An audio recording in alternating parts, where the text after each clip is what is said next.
नमस्कार, मैं हूं मयूरिका और आप मेरे साथ देख रहे हैं वीएनएम टीवी। इन दिनों उत्तरवाही पंचकोशी नर्मदा परिक्रमा की काफी चर्चा है। नर्मदा परिक्रमा काफी ऐतिहासिक और धार्मिक महत्व है इस परिक्रमा का, और इसलिए हजारों श्रद्धालु हर बार, हजारों नहीं अब तो लाखों श्रद्धालु हर बार ये जो यात्रा होती है उसकी परिक्रमा करते हैं और पुण्य फल कमाते हैं। 21 किलोमीटर की ये यात्रा और 29 मार्च से शुरू हो चुकी है। आज इस पर बात करेंगे कि क्या है इस पूरी परिक्रमा का धार्मिक और ऐतिहासिक महत्व, और क्या-क्या बातों को ध्यान में रखना चाहिए, क्योंकि जब आप एक परिक्रमा पर निकलते हैं तो बहुत सारी चीजें आपके जहन में होना जरूरी है ताकि आप सही रूप से उस परिक्रमा को पूरी कर सके। इन दिनों गुजरात ही नहीं, महाराष्ट्र, मध्य प्रदेश और कई राज्यों से श्रद्धालु लगातार पंचकोशी परिक्रमा करने के लिए पहुंच रहे हैं, और सिर्फ 2-3 दिनों में ही करीबन 50,000 से ज्यादा श्रद्धालुओं ने नर्मदा की परिक्रमा कर भी ली है। आज कुछ खास मेहमान मेरे साथ जुड़े हैं और उन मेहमानों के साथ नर्मदा परिक्रमा पर चर्चा करेंगे और उसके धार्मिक और ऐतिहासिक महत्व को जानेंगे। चलिए, बात हम नर्मदा परिक्रमा की कर रहे हैं और कुछ खास मेहमान हमारे साथ जुड़ गए हैं। हमारे साथ है सदानंद जी महाराज। महाराज जी, स्वागत है आपका चर्चा में। नमस्कार, नमस्कार, धन्यवाद यार। हमारे साथ वरिष्ठ पत्रकार के रूप में दीपक जगताप जी भी जुड़े हैं, कॉलमिस्ट हैं, लेखक हैं और सालों से नर्मदा परिक्रमा को कवर करते आए हैं, बहुत नजदीक से देखते आए हैं। सर, आपका भी बहुत-बहुत स्वागत है। नमस्कार। और हमारे साथ किरण अकोलकर सर जुड़े हैं, उनका भी नर्मदा परिक्रमा पर काफी अभ्यास है। सर, आपका भी बहुत-बहुत स्वागत है। नमस्कार।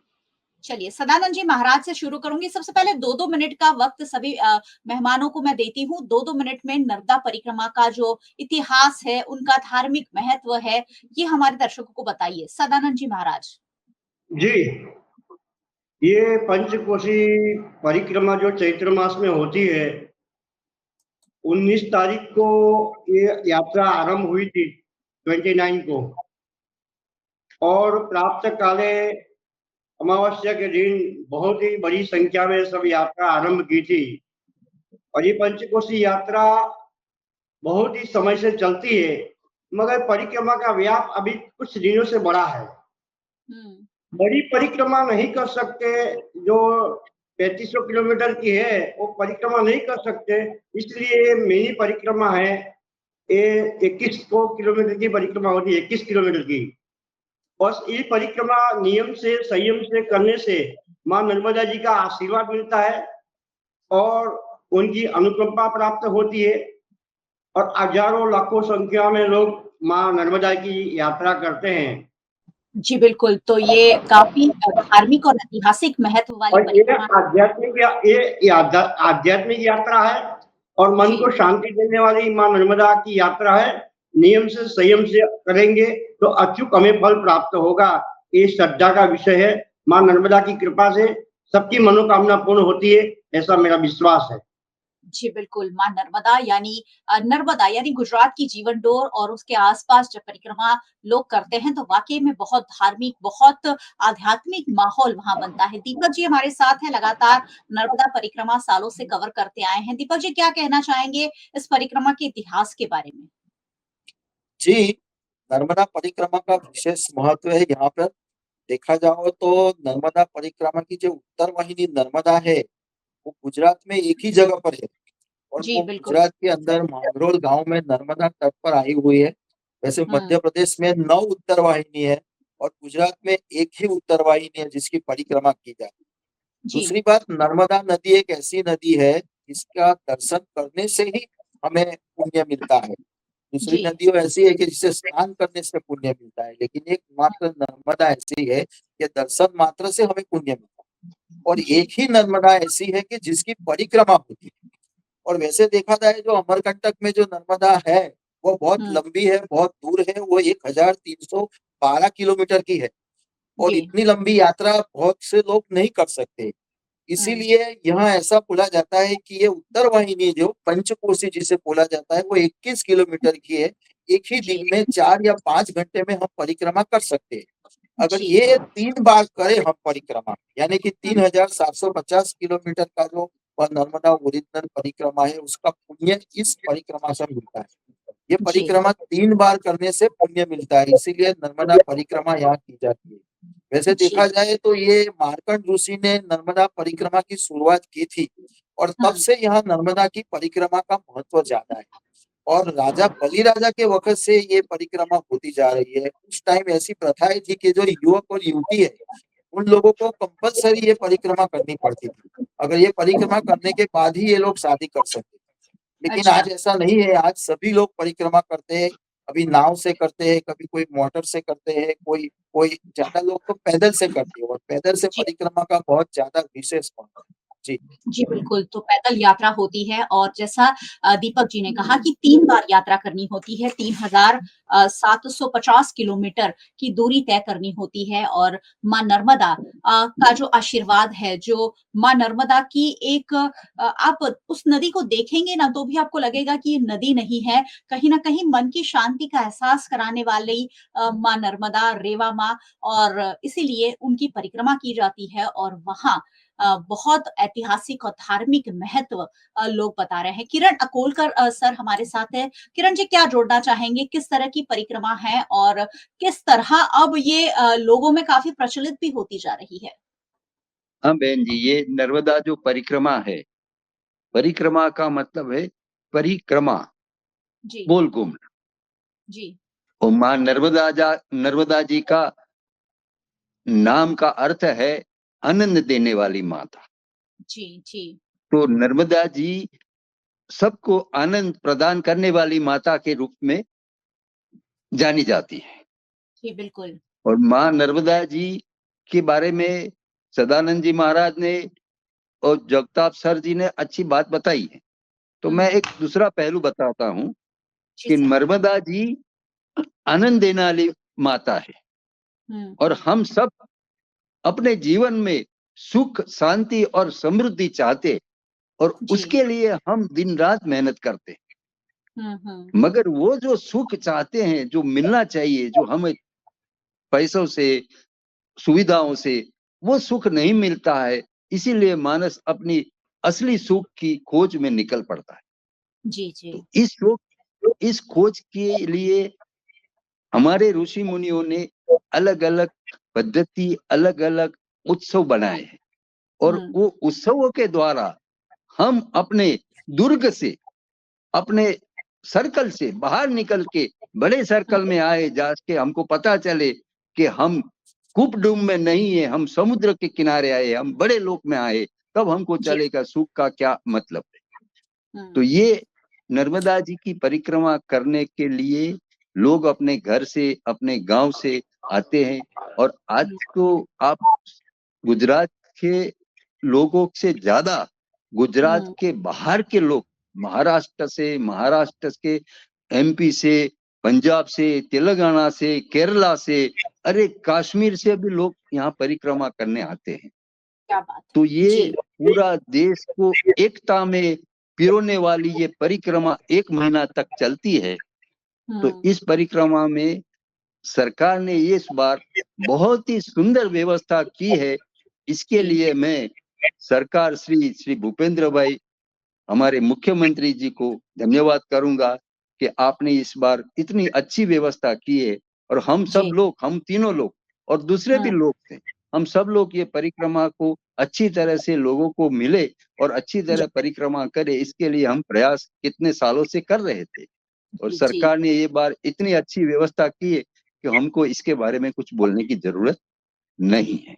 हज़ारों की संख्या में, लाखों की संख्या में श्रद्धालु जब आ रहे हैं, तो सरकार ने भी वहाँ अब अच्छी सुविधा लोगों के लिए तैनात की है ताकि सुविधापूर्ण माहौल में परिक्रमा को संपन्न कराया जा सके। सदानंद महाराज जी के पास चलूँगी। महाराज जी ये बताइए कि इस परिक्रमा को करने में क्या चीज़ों को ध्यान रखना चाहिए? क्या-क्या नियम होते हैं या क्या-क्या ऐसी चीज़ें हैं जिसे ध्यान में रखकर परिक्रमा करनी चाहिए?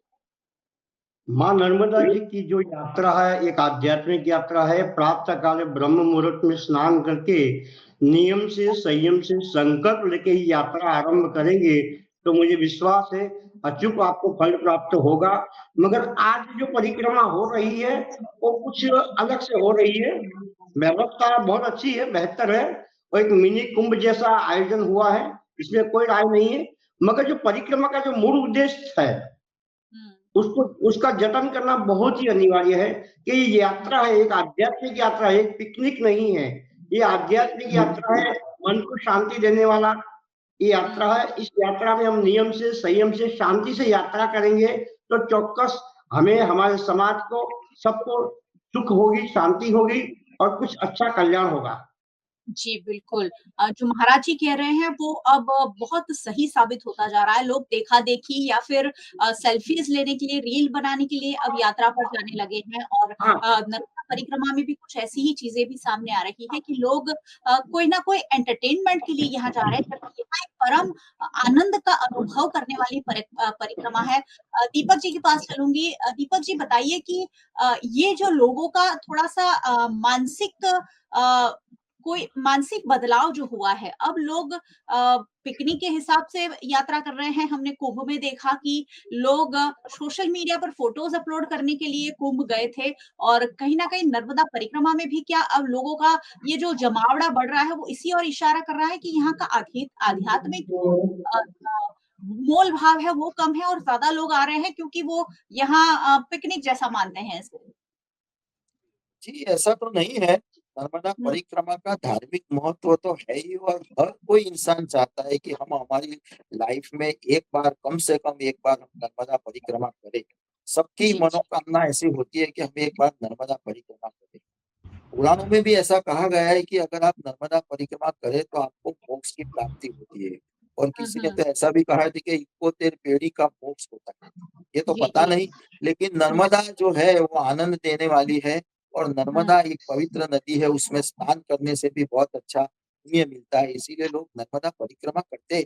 और ये जी। एक नर्मदा ऐसी परिक्रमा है जो 21 किलोमीटर की है, बहुत ज्यादा लंबी नहीं है और वो हुँ, पैदल हुँ। चलने वाली होती है, इसीलिए इनको प्रवासियों को या भक्तों को कोई तकलीफ ना हो, इसीलिए हर जगह पर, सब जगह पर चाय, नाश्ता सब कुछ व्यवस्था की गई है। इस बार प्रशासन ने इतनी अच्छी व्यवस्था की है कि हम हुँ, सोच हुँ। नहीं सकते। जैसे अभी प्रयागराज में जिस तरह की सुविधा थी, इससे भी जी। अच्छी तरह की सुविधा यह नर्मदा जिले के प्रशासन ने इस बार की है। देखा जाए हुँ, तो तकलीफ ना पड़े, किसी को तकलीफ ना पड़े, इसीलिए एक बड़ा 2.5 करोड़ के खर्चे से एक बड़ा ब्रिज बनाया है। और पहले जी। नावड़ी जो नाव थी, जो बोट्स थी वो कम थी, इस बार वो भी बढ़ा दी गई है। 50 से हुँ, ज्यादा बोट बढ़ा दी है, सिक्योरिटी बढ़ा दी है। पहले ऐसा था कि भाई नर्मदा स्नान तो करना चाहिए, लेकिन नर्मदा नदी में मगर है और हुँ, ये हुँ। इसीलिए इस बार प्रशासन ने नर्मदा स्नान पर प्रतिबंध लगा दिया है और जी। इसके लिए नर्मदा स्नान न करे तो वहां वो फुवारा है जो बोलते हैं इसको स्प्रिंकल, उसकी भी हुँ, व्यवस्था की है। तो जी। इसी तरह से वो पिकनिक जैसा तो नहीं है, लेकिन उनको जो सुविधा मिलती है उनका लाभ ले रहे हैं और आनंद भी ले रहे हैं, दोनों हो रहा जी। है। तो बड़ी संख्या में लोग पहुँच रहे हैं और बहुत सुचारू रूप से चल रही है। जब नाव वडोदरा की हरणी बोट कांड घटा था उसके बाद बोट चलाने पर प्रतिबंध है और इसके चलते थोड़ी-सी चेंजेस सरकार ने किए हैं नर्मदा परिक्रमा को लेकर, वो भी आवकार्य हैं और लोग उसका भी आनंद ले रहे हैं, फ़ायदा ले रहे हैं। किरण जी और बताइए और क्या ध्यान में इस यात्रा को लेकर रखना होगा ताकि इस यात्रा का जो धार्मिक महत्व है, वो बना रहे? सरकार की ओर से और क्या किया जा सकता है? पुलिस प्रशासन का सहयोग कैसा है और जो श्रद्धालु आ रहे हैं, वो किस मानसिकता के साथ यहाँ पहुँच रहे हैं? देखिए बहन जी, प्रकृति में विकृति स्वाभाविक है और जी। प्रकृति में विकृति होना वो भी स्वाभाविक। उस विकृति को संस्कृति में ढालना ये हमारी संस्कृति है और ये हमारा धर्म भी है। जी।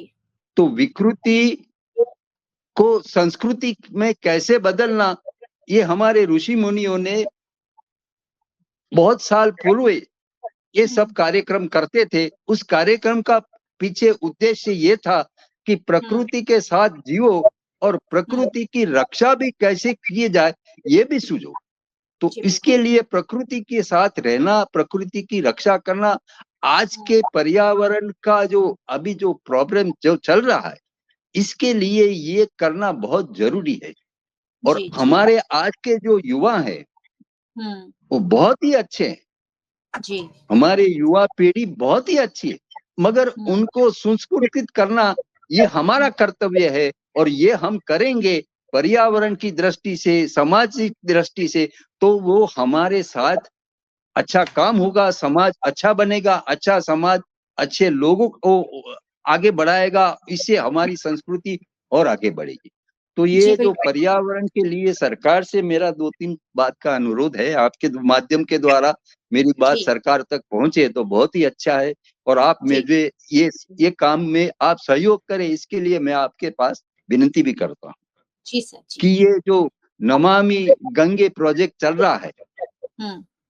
गंगा नदी के ऊपर जी जी। सरकार के तरफ से, ऐसा भी हमारे जगताप साहब को भी मैंने बहुत बार बोला था, और हम्म। आपके माध्यम से मैं CR पाटिल जी को भी बोलता हूँ जी। कि नर्मदे सर्वदे जो हमारे मोदी जी ने सूत्र दिया था, ऐसा एक प्रोजेक्ट हमारे गुजरात में राजपीपला से चालू होवे, जिससे लोगों को, हम बच्चों को, आज के युवाओं को कि पर्यावरण की क्या जरूरत है, पर्यावरण में नदी की क्या जरूरत है, खेती की क्या जरूरत है, उसके बारे में लोगों को अवगत कराए। जी। दूसरी बात कि हमारे मुख्यमंत्री बहुत ही अच्छे हैं, और उनसे भी मैं विनती करता हूँ हाथ जोड़ के कि ये जो 1 महीना तक ये परिक्रमा इधर चलती है, 1 महीना तक लोग आते हैं, अच्छा खाना पीना खाना वो तो घर पे भी मिलता है, इधर भी मिलता है, ये तपस्थली है, इधर थोड़ा बहुत 19-20 हो जाए तो हम तप करने के लिए आए हैं, इसीलिए इसमें दुख होने की कोई जरूरत की गुंजाइश नहीं है।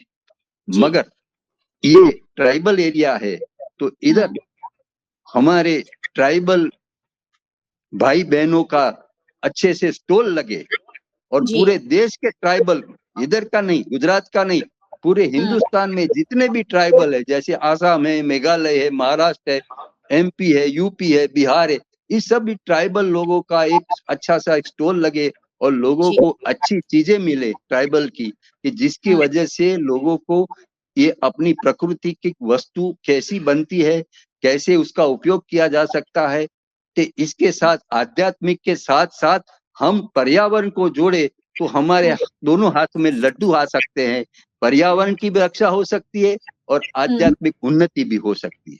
तो जी। ये दोनों काम जो यदि सरकार हमारी बात पे ध्यान दे और करे, और मोदी जी ने ये काम अच्छी तरह से किया है, और मोदी जी के विचारों के साथ मैं सहमत हूँ कि ये जी। काम ऐसा करने से हमारे देश के अंदर 1 महीना तक ये चलने वाली परिक्रमा में ऐसा जो करे तो लोगों को अच्छी चीजें मिले, और आखिर पूरे भारतवर्ष से आने वाले लोगों को, हमारे ट्राइबल लोग हैं, जो हमारे जी। आदिवासी लोग हैं, उनका माल मिले, लोगों को अच्छी चीजें मिले, साथ में सरकार को भी पैसे की आवक हो। और आपने एक दूसरा प्रश्न पूछा था, पुलिस व्यवस्था, जी। तो हमारी पुलिस व्यवस्था बहुत ही अच्छी है, क्योंकि ये लोग भी, पुलिस बाद में है, पहले मानव है, जी। तो मानवता की दृष्टि से वो भी हमारे सभी लोगों को रात दिन सेवा करते हैं, और 1 महीना तक इधर धूप में सेवा में खड़ा रहना और सबके लिए व्यवस्था करना, ये छोटी बात नहीं, 1-2 दिन में हम थक जाते हैं। चैत्र जी। महीना की गर्मी, उसमें ये सब व्यवस्था करना, और कभी कुछ 19-20 हो जाए तो उसमें उनका कोई उद्देश्य नहीं होता है, मगर उसको न देखते हुए उन्होंने अच्छा काम किया, उसको देखने के बाद हमको उनको प्रोत्साहित करना चाहिए, ये जी मेरा बिल्कुल। मानना है। जी बिल्कुल। अकोलकर सर बात कर रहे हैं प्रदूषण की और साथ ही उन्होंने बात की कि जिस तरह से व्यवस्था है वो सारी बहुत सुचारू हैं और साथ ही उन्होंने कहा कि माँ नर्मदा को प्रदूषण से बचाने की ज़िम्मेदारी भी सारे परिक्रमा वासियों की है। तो ये बहुत बड़ा मुद्दा है कि हम ऐसा कुछ कर सकते हैं। साथ ही उन्होंने कहा कि आदिवासी संस्कृति का आदान-प्रदान हो। ये एक बहुत बेहतरीन आइडिया है और मुझे लग रहा है सरकार को आने वाले सालों में इसमें काम करना चाहिए क्योंकि राजपीपला, नर्मदा केवड़िया ये सारे इलाके ऐसे हैं जहाँ आदिवासी संस्कृति इतनी बिखरी पड़ी है, इतनी खूबसूरत संस्कृति है, अगर ये संस्कृति देश दुनिया तक पहुँचती है, तो ट्राइबल इलाके के लोगों को काफ़ी फ़ायदा होगा। ये दोनों ही बातें बहुत आवकार्य हैं। सदानंद जी महाराज जी क्या कहना चाहेंगे, क्या जोड़ना चाहेंगे? ये जो अब पहले कैसे यात्रा होती थी और अब यात्रा में कितना बदलाव हो गया है? पहले किस तरह से ये लो प्रोफाइल यात्रा हुआ करती थी, लेकिन अब ये काफ़ी हाई प्रोफाइल बनती जा रही है। क्या कहेंगे जी, जिस तरह से जी, जगह-जगह नाच के जी, भट्टे चल जी। रहे हैं उसके बारे में? पहले हाँ जी, पहले यात्रा बहुत सीमित संख्या में होती थी, मगर हमारे बंधुश्री मीडियाओं के माध्यम से, इसमें हमारे जगताप साहब का बहुत बड़ा रोल है। प्रचार प्रसार के माध्यम से परिक्रमा का व्याप बढ़ा है। परिक्रमा का व्याप चौक्कस बढ़ा है, मगर परिक्रमा की जो मूलभूत बात थी कुछ हट के जा रही है, ऐसा मुझे महसूस हो रहा है, क्योंकि परिक्रमा रात में हो गई है। अभी दिन में जो ब्रह्म मुहूर्त में परिक्रमा आरंभ होनी चाहिए, नियम से संयम से, उस परिक्रमा में थोड़ा बदलाव आया, ऐसा मुझे लगता है। तो मैं ऐसा मेरा मानना है कि हमारी आध्यात्मिक यात्रा नियम से, संयम से, शांति से ये यात्रा हो और लोगों के जीवन में उजाला हो, उनको आध्यात्मिक सुख मिले, आध्यात्मिक शांति मिले, यही दिशा में अगर परिक्रमा हो, यही मेरा मानना है। और सरकार की ओर से जो बहुत सारी व्यवस्था है और सेवाभावी जो दूर-दूर से जो लोग आए हैं, सेवाभावी लोग बहुत बेहतर सेवा कर रहे हैं, मगर पर्यावरण का जतन करना बहुत ही ज़रूरी है। पर्यावरण को उसका जतन करना बहुत ही अनिवार्य है, ये मेरा मानना है। जी, बिल्कुल। तो ये सारी बातों को क्योंकि अभी चैत्र महीने की गर्मी चल रही है और ऐसे में हमने देखा कि दिन की बजाय लोग रात को परिक्रमा कर रहे हैं। ख़ैर उसमें कोई गलत बात शायद नहीं होगी, लेकिन ब्रह्म मुहूर्त में परिक्रमा करने का जो एक महत्व होता है, एक आनंद होता है, उससे लोग चूक रहे हैं, अपनी सुविधा के अनुसार परिक्रमा कर रहे हैं। दीपक जी क्या जोड़ना चाहेंगे इस पूरी चर्चा को आखिर में कन्क्लूड करके कि क्या होना चाहिए, कितना बदलाव हुआ है और आने वाले सालों में कितना बदलाव होना चाहिए? जी, उसके पहले मैं 2-3 बात बताना चाहूँगा और मेरा सुझाव भी है कि अकोलकर साहब ने जो अभी बात बताई थी नर्मदा स्वच्छता अभियान। जी। नर्मदा नदी एक पवित्र नदी है और उनको स्वच्छ रखना हमारा सबका फर्ज बनता है। तो नर्मदा नदी में हम लोग क्या करते हैं, कूड़ा-कचरा, पूजा का सामान ये सब डालते रहते हैं। हमारी श्रद्धा जी। है कि इससे हमारी नर्मदा तो प्रदूषित होती है, लेकिन हुँ, हम लोग क्या करते हैं, नर्मदा को साड़ी, चुनरी अर्पण करते हैं। और जी। जो वो साड़ी पानी में जाएगी तो वो तो सड़ जाएगी, खराब हो जाएगी। तो हमने हुँ, पहले फॉरेस्ट को ऐसा सुझाव दिया कि हम नर्मदा को साड़ी क्यों अर्पण करें? हम हरियाली चुनरी क्यों अर्पण ना करें? चारों ओर हुँ, किनारे हरे पेड़ क्यों ना लगाएँ? और ये जी, हरियाली चुनरी अर्पण करके नर्मदा नदी के दोनों जो किनारे हैं, वहाँ हजारों पेड़ लगाएँ और एक तो उससे हरियाली भी बनेगी और एक वृक्षारोपण का काम भी अच्छा होगा और पर्यावरण का भी अच्छा काम होगा। ये सुझाव मैंने बहुत सालों पहले और 2-3 बार भी मैंने प्रशासन को दिया था बहुत उम्दा और इस पर ख़्याल उनको है। सोचना चाहिए। दूसरी बात जी, मैं ये बताना चाहूँगा कि नर्मदा का जो जो अभी परिक्रमा हो रही है, उसमें लाखों लोग आ रहे हैं। समझो हुँ, तुम्हें 30 दिन में लगभग 30 से 40 लाख लोग आने वाले हैं इस बार तो। क्या जी, हर दिन, हर महीने ये संख्या बढ़ती जा रही है। तो प्रशासन को एक और मेरा ये सुझाव भी है कि नर्मदा हुँ, परिक्रमा का महत्व क्या है, उसका धार्मिक क्या महत्व है, उसकी पूरी फ़िल्म, उसका हुँ, प्रोजेक्टर और यहाँ एक स्टॉल रखना चाहिए और जो आज की जो युवा पीढ़ी है उसको पता होना चाहिए कि नर्मदा हुँ, परिक्रमा का धार्मिक महत्व क्या है, हम लोग परिक्रमा क्यों कर रहे हैं, परिक्रमा जी, करने से क्या फ़ायदा होता है। तो पूरी हिस्ट्री जो है, उस पूरी स्टोरी जो है वो दिखानी चाहिए लोगों को, जिस तरह से नई पीढ़ी जो है उनको वो समझ में पता चले। और जी, दूसरा ये बिल्कुल। भी एक मुझे कहना है कि यहाँ नर्मदा परिक्रमा करने जो लाखों लोग आते हैं, इनके लिए इतनी सुंदर व्यवस्था फ्री में की जा रही है। लोग दान हुँ, कर रहे हैं, पुण्य कर रहे हैं, स्टॉल लगा रहे हैं, खाना-पीना, नाश्ता कर रहे हैं और पूरे दिन तक सेवा का काम कर रहे हैं। ऐसे लोगों का जी, सम्मान भी करना चाहिए, ये भी मेरा एक सुझाव है। और जी, नर्मदा बिल्कुल। परिक्रमा हर साल नई-नई होती जा रही है, उसमें नए सुझाव आ रहे हैं। प्रशासन भी बहुत अच्छा काम कर रहे हैं, लोगों को भी अच्छी तरह से जुड़ना चाहिए और नर्मदा परिक्रमा को भक्ति भाव के साथ हर साल उसे चालू रखना चाहिए और सबको जुड़ना चाहिए। जी। जी, बिल्कुल, बहुत उम्दा बात है। एक तो चुनरी अर्पण करने की बात, वो मुझे बहुत अच्छी लगी कि इस तरह से हम प्रदूषण, गंदगी ना फैलाएँ। हमारी धार्मिक भावना एक तरफ है और जल संसाधनों को सुरक्षित रखना, साफ-सुथरा रखना, ये हमारी ज़िम्मेदारी दूसरी बात है। तो मुझे लग रहा है जो भी लोग सुन रहे हैं, ज़रूर अपनी आस्था को ध्यान में रखकर इस पर ज़रूर सोचेंगे और हरियाली चुनरी अर्पण करने की बात है, क्या बात है! हरियाली चुनरी ज़रूर अर्पण की जा सकती है क्योंकि ये जो आने वाली पीढ़ी को हमें विरासत देनी है, वो सिर्फ नर्मदा का इतिहास नहीं देना है, नर्मदा को भी हमें एज़ इट इज़ वहाँ अगली पीढ़ी को सुपुर्द करना है। ऐसे में बहुत ज़रूरी है कि हम हरियाली चुनरी नर्मदा माँ को ओढ़ाएँ और परिक्रमा का धार्मिक महत्व, इसका तो जानकारी होनी ही चाहिए क्योंकि आजकल देखा-देखी में भी लोग परिक्रमा जा रहे हैं, उन्हें पता भी नहीं है कि क्या मिलने वाला है, क्या महत्व है, किसने ये यात्रा की थी। तो ये सारी जानकारी लोगों तक पहुँचना बहुत ज़्यादा ज़रूरी है। चलिए बहुत-बहुत शुक्रिया आप सभी मेहमानों का हमारे साथ जुड़ने जुड़ने के लिए। थैंक यू सो मच, इतनी अच्छी जानकारी हमारे दर्शकों के साथ साझा करने के लिए। धन्यवाद। और बहुत-बहुत शुक्रिया आप सभी व्यूअर्स का हमारे साथ जुड़ने के लिए। वैसे व्यूअर्स को हमेशा जुड़ते रहना चाहिए। यहाँ हम आपसे जुड़े हुए मुद्दे चर्चा में लाते हैं। वीएनएम टीवी को यूट्यूब चैनल पर आप देख रहे हैं, ज़रूर देखते रहिए और चैनल पर अगर पहली बार आए हैं तो बेल आइकन प्रेस कर ज़रूर जाइएगा, चैनल को सब्सक्राइब कर ज़रूर जाइएगा। फेसबुक पर देख रहे हैं, शेयर कर लीजिए। आप हमें ओटीटी प्लेटफॉर्म्स पर देख रहे हैं, डेली हंट, वोडाफोन टीवी, जियो टीवी और जियो टीवी फाइबर। 498 नंबर के चैनल पर वीएनएम टीवी को 24 घंटे लगातार देखा जा सकता है। देखते रहिए वीएनएम, जुड़े रहिए वीएनएम के साथ। नमस्कार।